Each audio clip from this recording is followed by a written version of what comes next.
Add this to the list of strange things you may see in the boatyard.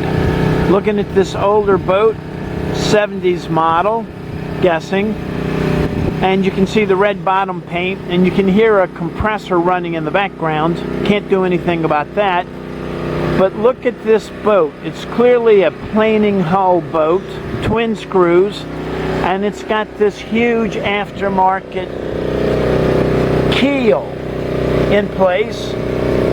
You got some zincs up there in the front. Got this huge keel bolted in place, and then twin engines back there in the back. So I don't know the real purpose of the keel.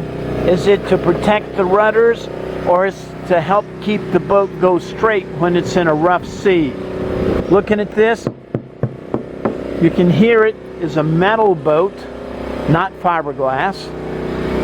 And that keel is just a strange thing that I've never seen before. If you want to learn more about boatyards, look us up.